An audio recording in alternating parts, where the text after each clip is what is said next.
दोस्तों, आपका हमारे इस YouTube चैनल पर स्वागत है। आज हम आपको सुनाने जा रहे हैं अकबर बीरबल की कहानी। अकबर का साला। अकबर का साला हमेशा से ही बीरबल की जगह लेना चाहता था। अकबर जानते थे कि बीरबल की जगह ले सके ऐसा बुद्धिमान इस संसार में कोई नहीं है। फिर भी जोरू के भाई को वह सीधी ना नहीं बोल सकते थे। ऐसा करके वह अपनी लाडली बेगम की बेरुखी मोल नहीं लेना चाहते थे। इसलिए उन्होंने अपने साले साहब को एक कोयले से भरी बोरी दे दी और कहा कि जाओ और इसे हमारे राज्य के सबसे मक्कार और लालची सेठ दमड़ीलाल को बेचकर दिखाओ।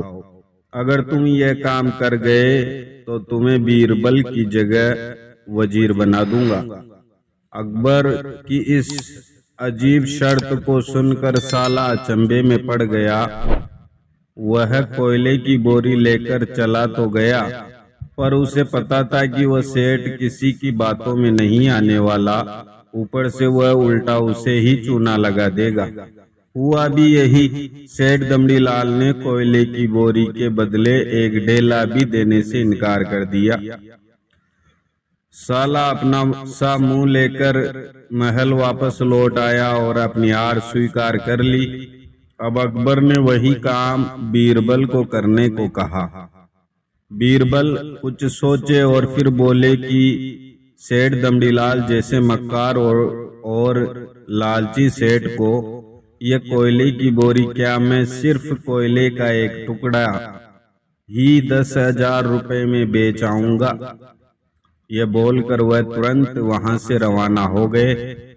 सबसे पहले उसने एक दर्जी के पास जाकर एक मखमली कुर्ता सिलवाया, हीरे मोती वाली मालाएं गले में डाली, महंगी जूती पहनी और कोयले को बारीक सूरमे जैसा पिसवा लिया। फिर उसने पिसे कोयले को एक सूरमे की छोटी चमकदार डिब्बी में भर लिया।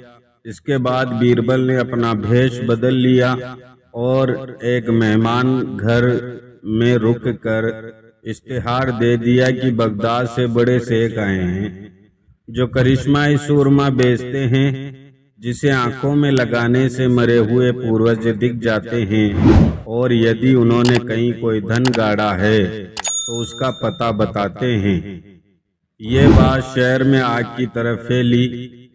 सेठ दमड़ीलाल को भी ये बात पता चली। उसने सोचा जरूर उसके पूर्वजों ने कहीं न कहीं धन गाड़ा होगा। उसने तुरंत शेख बने बीरबल से संपर्क किया और सूरमे की डिब्बी खरीदने की पेशकश की।